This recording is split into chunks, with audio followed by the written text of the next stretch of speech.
2023, the year of some surprises and also too some disappointments.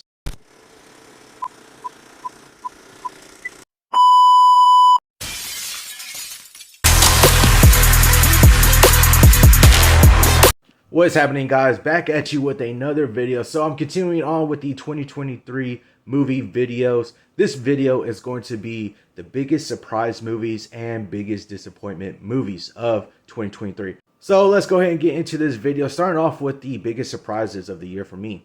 This past year, we got the Super Mario Brothers movie. Now, I didn't really exactly have the highest hopes for this movie, considering how some video game movies are not the greatest adaptations of those video games. Also, too, Illumination was doing this animation in this movie. So I was kind of wondering how are they going to do the animation? How are they going to do this movie? And also, too, the voice cast. We had some good actors and actresses in this cast, but I was wondering how are they going to play these characters and voice them.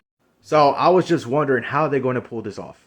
And I gotta say, I had a blast with this movie when I saw it in theaters, and it really exceeded my expectations on what I was kind of expecting. I really had a lot of fun with this movie, and for the most part, the voice cast did pretty great. Illumination had some good animation in this movie, and I think it did a lot of good adaptations from the video games. We got a lot of good different things coming in here, like there's also a scene of Mario Kart in here that did pretty good. And just, having those influences from the Super Mario Brothers games. So I gotta say, this one was a blast to watch, and it's one of my favorites of the year. Coming out left field, we had Dungeons and Dragons come out this past year. What a surprise with this movie. I did not check out this movie in theaters. I was kind of hesitant on checking it out. The trailer seemed fine to me. It had some comedic bits here and there that I kind of laughed at. But I didn't really have high hopes or high expectations for this movie. But after it hit streaming, I checked it out on streaming. I gotta say, I was totally surprised on how well this movie was. Like, how funny it was also. Like, I had a lot of fun with watching this movie, and it did a lot of great things. Now, I'm not no Dungeons and Dragons fan or anything like that. I haven't played a game, so I don't know how closely it adapts anything from that specific game. But in general, as a movie by itself, I had a lot of fun watching this movie. It definitely was a surprise after watching it. And, it was a lot of fun, and it had a lot of comedy. I'm actually interested in checking out a new edition if they have one. Pixar hasn't had the best couple years lately, at least for me. Like, the last really good movie that I actually kind of enjoyed watching from them was Incredibles 2. So I didn't really have any expectations for Elemental. I didn't really check it out in theaters. I wasn't really wanting to see this movie that much, really. But I went ahead and checked it out on streaming and gave it a fair chance. And I gotta say, I'm kind of surprised with this movie. It's actually a pretty solid movie.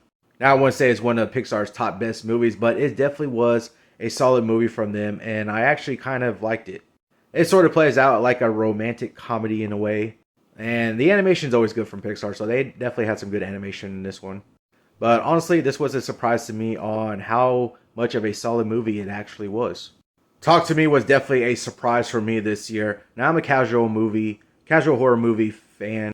It's not like I check out every single horror movie that comes out each year, but I do check out a couple of them here and there. And this one wasn't really on my radar. Wasn't really excited to check this one out, or really wasn't thinking about checking it out in theaters either. Honestly, after watching Blue Beetle in theaters, the person I went to the movies with actually wanted to check this one out. So I was like, okay, we'll check it out. We'll see how it goes with this one. And I gotta say, after watching it, I was totally surprised on how actually good it was and how well crafted it was, to where it was like this creepy, uneasy movie. It was hard to watch. And sometimes that's what I like in a horror movie, where you can kind of have unsettling images or have me feel uneasy in the movie. And this one definitely gave me those vibes. So it was just kind of a surprise to me that I actually ended up liking this movie. And to me, this is the best horror movie of the year. I haven't seen every single horror movie that came out this year, but to me, this one's the best of the year.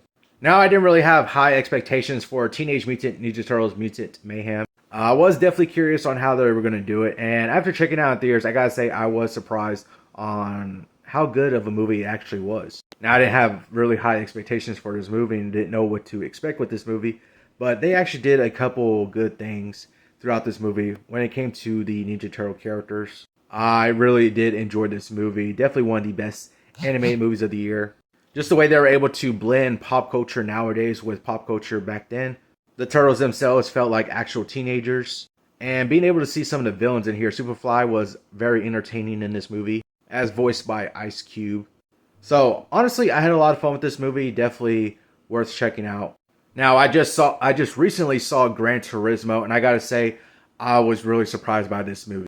Here we have another video game adaptation, but with the way they were able to do this movie with having the backdrop of it being based on a true story.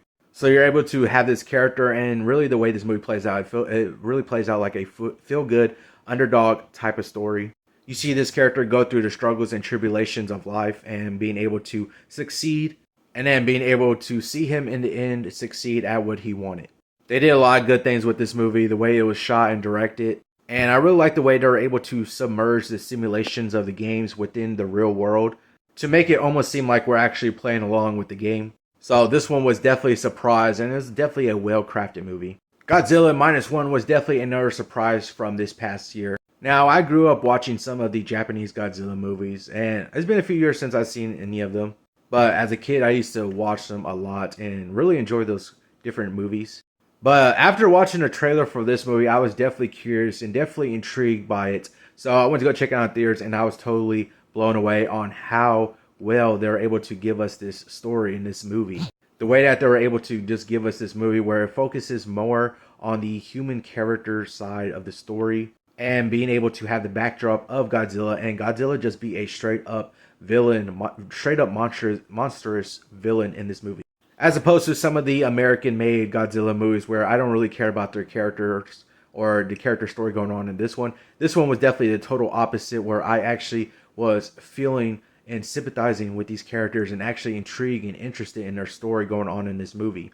The way they were able to have this main character sort of basically deal with survival's guilt and seeing how he lives his life with dealing with that. But to have Godzilla just be in this story also and basically be this monstrous villain wreaking havoc, terrorizing cities, honestly was amazing. And the way they were able to actually have Godzilla as this villain where you actually feel the pain and you feel the terror of that Godzilla's having with these people. You actually feel for the people whenever you see Godzilla having this destruction going on. So it was definitely a total surprise for what they're able to do with this movie and how they were able to have this story and actually feel and make you feel for these characters. And I just like this movie. I love this movie so much. It's definitely one of my favorites of this year. And we get to the highest grossing movie of 2023 with Barbie. Now with this movie, I wasn't really too interested in checking out in theaters. I was going to at least check it out once it hit streaming. But I didn't really have too much of an interest to check it out in theaters. I know it was like a cultural phenomenon when it was in theaters. Everybody was going to check it out. And especially being paired up with Oppenheimer to create this cultural phenomenon of Barbenheimer. But I finally checked it out on streaming. And I gotta say, I didn't really have high expectations for this movie. I really wasn't knowing what to expect with this movie. But I gotta say, after watching it, it was kind of surprised on how much of a fun time it actually kind of was. The way they were able to have these characters in Barbie Land, and it was kind of funny, it was kind of entertaining, and kind of ridiculous at times whenever they were like in Barbie Land, and having the underlining message that they had in this movie. Honestly, this movie was just a surprise to me. I didn't really expect to have like any fun with this movie or be somewhat entertained.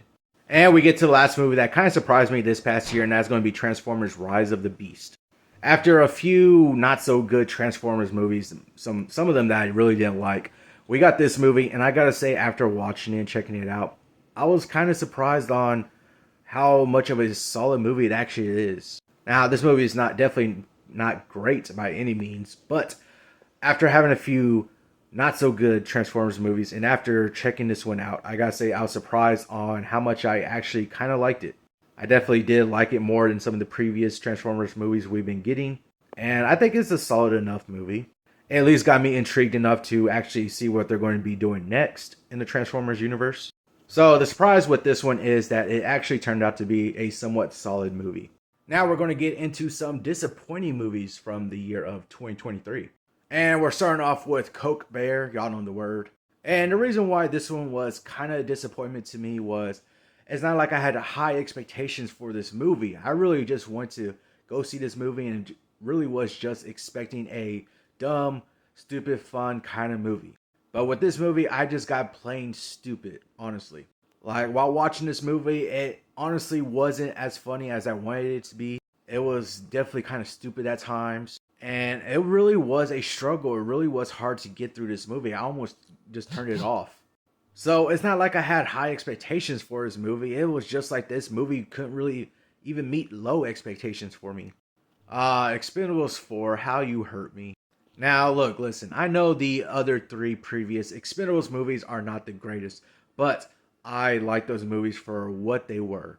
Bringing together action stars of the past, almost like they were bringing the Avengers together, and just being able to have some fun with these action-packed movies. So with Expendables 4, I just wanted it to do that same premise, just that same thing that the previous three movies did. And unfortunately, that this movie did not do that. I couldn't really get into some of these characters and just the way they're able to just kill off Stallone in the beginning half of the movie. And some of the scenes they had throughout this movie just felt like they were in front of a green screen or something. Really, the only highlights of this movie was Jason Statham, Tony Jaa, and Iko Uwais. But everything else, oh man, I did not enjoy this movie when I saw it. I went to the theaters to go see this movie. And like I said, I didn't have high expectations for this movie. Just wanted it to do the same thing that what the previous three did. And it does not do that. It does not live up to that. I just felt so disappointed and so defeated after watching this movie. Another movie that I was somewhat disappointed with this year was 65. Now, I randomly saw the trailer for this movie right before 2023 hit. And I remember being intrigued by it. You know, you gave me Adam Driver, you gave me dinosaurs, sign me up, I'll check it out. But the potential that this movie had with the concept and the premise that they had with this movie, it just couldn't live up to that. Just the way that they had this movie basically have it is a journey movie of sorts where you're just getting from point A to point B with a couple dinosaurs thrown in here and there. And the way they're able to just have these two characters in this movie and there be a language barrier between them was really a weird choice to have. Because honestly, there was almost a heartfelt story at the core of this movie, but you have this language barrier and the characters are not able to connect as much with that. But like I was saying, this movie had so much potential and it did not live up to that potential. I recently rewatched this movie a couple weeks ago and it's not as bad as I first saw it, but it still does not live up to that potential on what it could have been. Now we get to a movie that I wasn't as disappointed in with this one as some of the other movies. But this movie had a lot of potential and it didn't really live up to the expectations I had or really what I was kind of expecting it to be. Now, I know a lot of people hate Ant-Man and the Wasp Quantumania, and I don't hate this movie. I'm not against it as some other people. I still think it's a watchable movie, but I do understand the gripes. I do understand what people are hating on and why they hate on this movie. This movie definitely had some potential, and it didn't really live up to it in the end. I still think that Jonathan Majors gives a good performance as Kang, but the way they were able to just brush off this character, brush off this villain, this is supposed to be the new big bad of your whole entire phase, and the way you're just able to have him defeated by Ant-Man and ants, really weird choice. Like I was saying, I'm not as disappointed in this movie as some of the others, but still a smidge expecting something else. Now, I actually do enjoy the first Aquaman movie. It was just a fun adventure type movie, having Jason Momoa in the lead role as Aquaman. So really with Aquaman and the Lost Kingdom, I was just expecting the same thing. Just give me that same fun adventure type movie. But unfortunately, this movie did not live up to those expectations I was kind of having. Now, there's still some good bits here and there in this movie, with mainly between Orm and Aquaman themselves. They had a fun little adventure going on, good little banter going on as brothers. But a lot of the rest of the movie, honestly, I was not into it. I was not digging the rest of the movie, honestly. I was really hyped for this movie, especially being able to get Black Manta as the full main villain of this movie. I was expecting a lot from him, and I wanted to a lot for him. I was hyped for it. But the way they're able to treat this character in the movie, it just wasn't. I wasn't digging what they're able to do with this character. Like, he was going pretty good in the first part of the movie, but after that, just the way they're able to shoo off this character, where he was like becoming possessed, and towards the end of the movie, they introduced this other character and not letting Black Manta live up to his full potential. And just the way they did this movie, where it feels convoluted at times, where they all have like global warming things going on and some other stuff going on. Honestly, if they just kept this movie a little bit more simpler, it would have probably been better. And we get to another DC movie that I was kind of expecting more from, Shazam: Fury of the Gods. Now, I didn't check this movie out in theaters. I almost did, but actually, it was kind of a good thing I didn't. Now, I really enjoyed the first Shazam movie, had a lot of fun with that. But when I saw the Shazam: Fury of the Gods, I watched it over the summer when it hit streaming, and I gotta say, I definitely was not digging the vibes of this one as I was like with the first one. It honestly, it was just a forgettable movie. I honestly don't remember too many parts from that movie.